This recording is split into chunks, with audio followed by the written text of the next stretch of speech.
Voilà, donc maintenant vous avez votre matériel, vous savez que vous pouvez le relier, toute la partie donc hardware est correcte.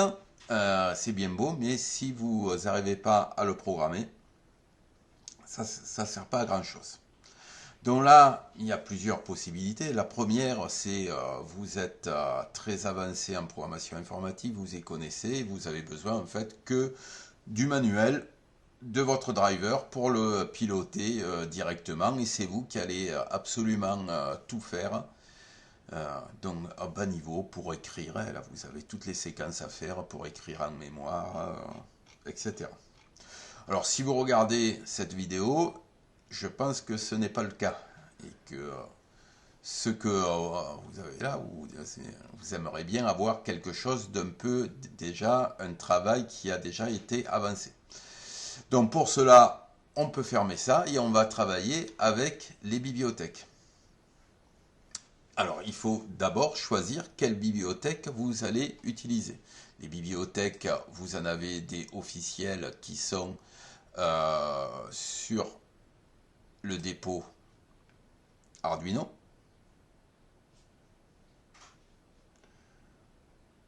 Voilà, donc vous pouvez voir par exemple, généralement elles contiennent TFT. Voilà, donc vous avez tout un tas de bibliothèques qui vont vous permettre de gérer vos différents écrans. On reconnaît ici les drivers classiques, le 9341, c'est celui que je vous ai proposé. Voilà, donc vous avez plein. Donc vous allez essayer de voir la bibliothèque. Cette bibliothèque, elle doit évidemment être compatible avec votre driver. Toutes ces bibliothèques ne font pas tout. Vous voyez, vous avez des bibliothèques spécifiques à des drivers. Vous avez des bibliothèques aussi qui sont génériques, on dirait, qui sont communes à plusieurs drivers. Donc là, il faut trouver la bonne bibliothèque compatible avec votre driver. Vous aurez certainement plusieurs choix. Euh, Ensuite, il va falloir vérifier que cette bibliothèque compatible avec votre driver est aussi compatible avec votre carte à microcontrôleur. En effet, certaines bibliothèques sont spécifiques. Certaines bibliothèques sont spécifiques, elles vont fonctionner que sur les bases AVR et pas sur les ESP32, ou inversement sur les ESP32 mais pas sur les bases AVR, etc. Donc ça commence à devenir compliqué, surtout que vous en avez beaucoup ici sur le dépôt Arduino, mais vous en avez plein aussi qui sont sur des dépôts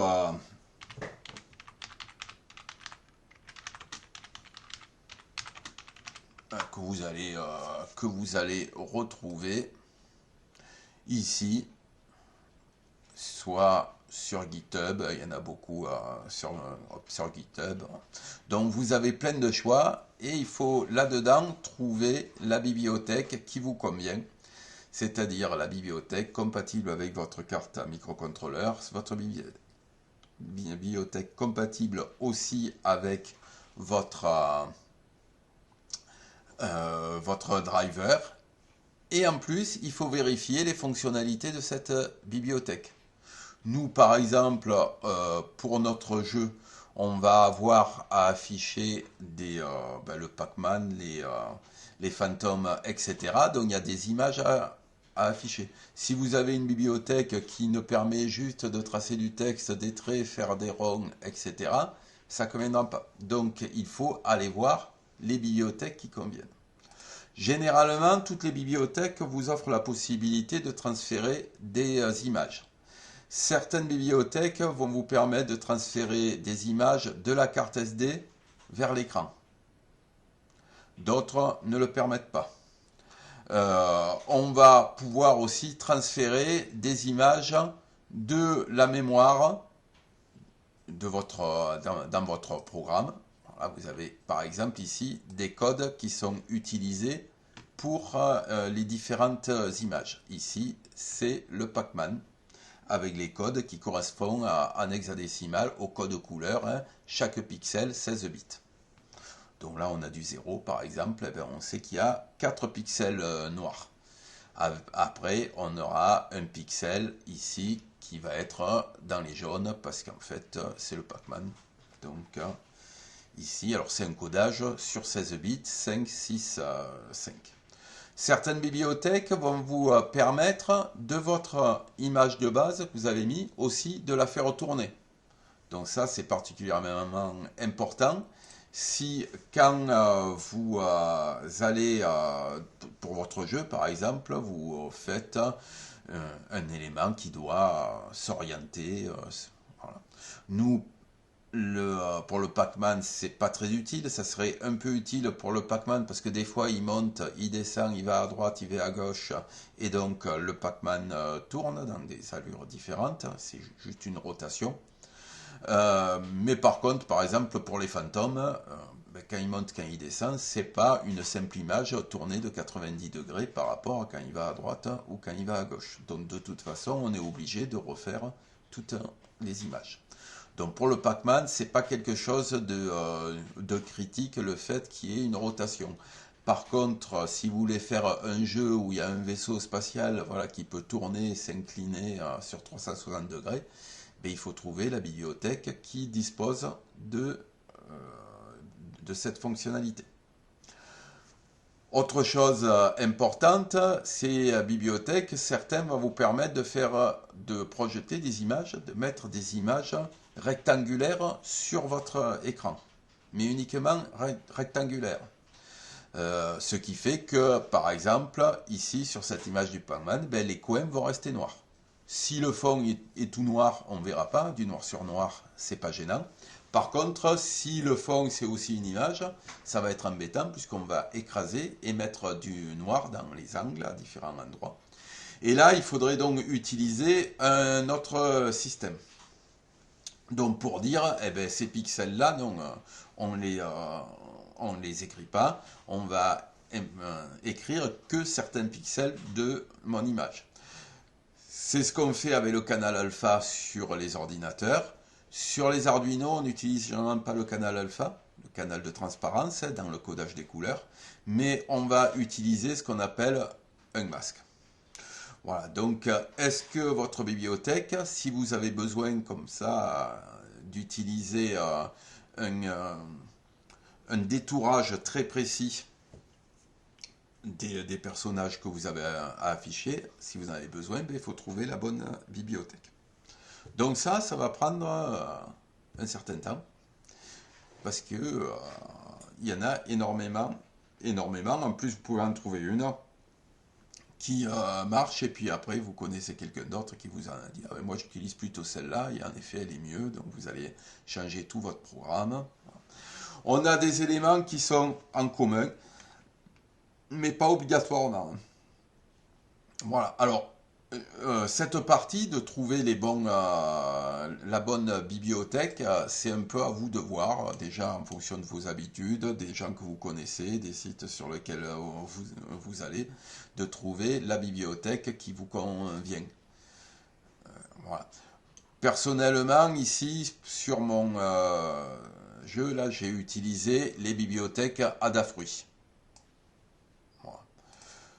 C'est des bibliothèques donc, qui vont fonctionner pour un seul type de driver, mais ils ont des bibliothèques pour Lily 9341, alors qui est, ça fait partie des écrans pas chers que vous trouvez partout, en Chine, sur Amazon, sur eBay, etc. Pour un peu plus d'une dizaine, une quinzaine d'euros. voire des petits aussi, alors comme ça, là, là, ça coûte 5 euros. Voilà. Donc, alors oui, mais ceux-là, par contre, c'est pas les ILI 9341, c'est des ST 7735, et il se trouve qu'Adafruit a aussi les bonnes bibliothèques dessus.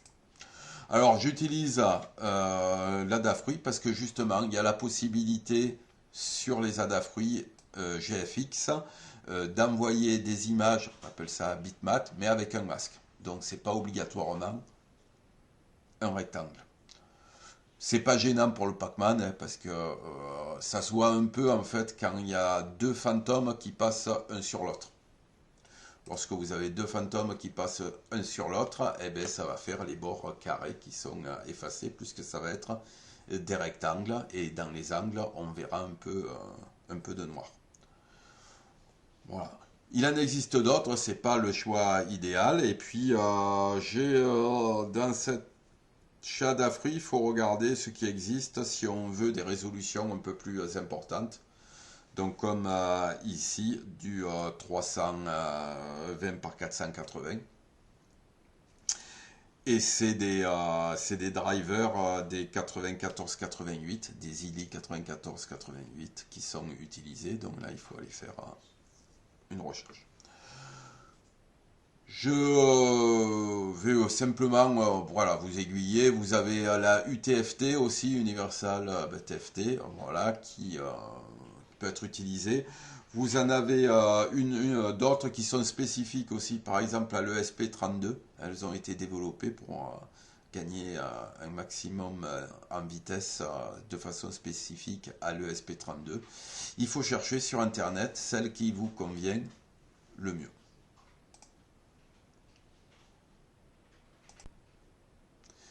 Alors, pour finir avec ces histoires de librairie, parce que des fois on galère un peu, parce qu'on a des choses qui ne fonctionnent pas, on ne comprend pas pourquoi. Si vous passez sur des librairies que vous avez trouvées quelque part sur le net, quelquefois vous allez trouver des librairies qui ont le même nom, mais qui sont en fait différentes.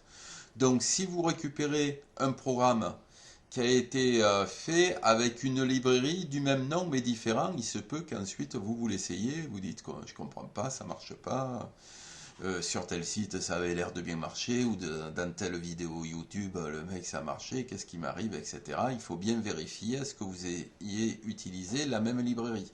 Le nom ne suffit pas, il faut voir si la source est la même. Dernier point toujours sur les librairies, vous avez généralement dans les librairies un fichier qui reprend le nom de la librairie avec un point H, où vous allez trouver les différentes fonctions de la librairie. Ça c'est intéressant parce que des fois les documentations elles ne sont pas super pédagogiques. Voilà, donc on va voir par exemple là, cette librairie, on voit qu'on peut afficher des pixels, après on comprend hein, X, Y et couleur, on se doute que ça permet d'afficher un pixel aux coordonnées X, Y de telle couleur. Rectangle rempli, de tracer des lignes horizontales et verticales rapidement, parce qu'on peut aussi tracer des lignes en diagonale, mais ça va être un peu plus long, voilà, de remplir l'écran d'une couleur. Alors la rotation ici, ça va être de le mettre en mode paysage ou en mode portrait, hein, votre écran, on peut inverser les couleurs, voilà. On a aussi ici des codes, vous voyez, on le reconnaît au nom, hein, d'écriture de bitmap, c'est ce qui va nous intéresser pour faire les personnages, hein, pour faire ce qu'on appelle les sprites que l'on va afficher. On constate sur voilà, sur celle-là soit deux façons de transférer les données, de les mettre en mémoire, soit un style constant, donc c'est quelque chose qu'on a mis en EEPROM, soit quelque chose qui est en RAM. Par contre, il n'y a pas ici de possibilité d'afficher ni incliné, on aurait quelque chose avec un angle, ni même la possibilité de faire ce que je vous ai dit tout à l'heure, des masques, c'est-à-dire délimiter bien dans notre image, qui est par définition rectangulaire, mais on ne veut pas afficher tous les points, on peut bien délimiter les points, parce qu'il n'y a pas la notion de masque. Alors que cette notion de masque, vous voyez, vous l'avez ici, vous avez plusieurs fois la même fonction parce qu'on ne transfère pas les mêmes choses, mais aussi vous avez ici la possibilité de transférer non seulement l'image, mais aussi un masque. Par contre, dans celle-là de bibliothèque, la DAVPRI GFX, il n'y aura pas la possibilité de mettre l'image inclinée. Sur d'autres bibliothèques, vous allez avoir la possibilité, vous verrez degré, angle, degré, vous savez que vous pouvez l'incliner. Pour d'autres, vous voyez, on retrouve ici, alors là j'ai pris chez Adafruit, hein, mais voilà, vous avez d'autres voies à explorer, d'autres bibliothèques évidemment à explorer. On retrouve ces fonctionnalités parce que généralement les bibliothèques vous offrent, quelle que soit l'origine, à peu près les mêmes choses comme fonctionnalité, mais il y a des petites différences. Ici, on n'a pas de la possibilité. Ah si, on a la possibilité d'envoyer, mais alors sous une autre forme, les sprites. Voilà. Donc là, après, il faut lire les documentations, si elles y sont. Oui, si elles y sont, parce que souvent, ça manque sur Internet. On trouve le fichier qu'il vous faut, mais vous ne trouvez pas la documentation. Voilà un peu ce qu'on avait à dire sur les parties à librairie. Je vous donne rendez-vous maintenant pour la deuxième vidéo où on se met au boulot, on prend un Pac-Man, on le dessine ou on le récupère, on va voir. On le transforme pour le mettre sous forme de code source en C. Je vous ai dit, il y a la possibilité bien sûr de passer par une carte SD. Enfin bien sûr, pas obligatoirement bien sûr, hein, mais généralement les bibliothèques, certaines bibliothèques vous offrent la possibilité de récupérer une image au format PNG, BMP, etc. que vous avez mis directement sur la carte SD pour l'afficher. Mais nous, si on ne veut pas avoir en plus de notre module à mettre une carte SD, on veut juste que tout soit dans le programme. Hein. Je vous ai dit comme c'est fait ici. Vous avez tout ça, c'est des images des différents, voilà, tous les codes des différents personnages que l'on peut retrouver dans le jeu. Si vous voulez les mettre directement, il va falloir les transformer en code source. Voilà, vous le faites à la main, si vous êtes courageux, que vous aimez perdre votre temps. Donc rendez-vous pour la deuxième vidéo. Au revoir.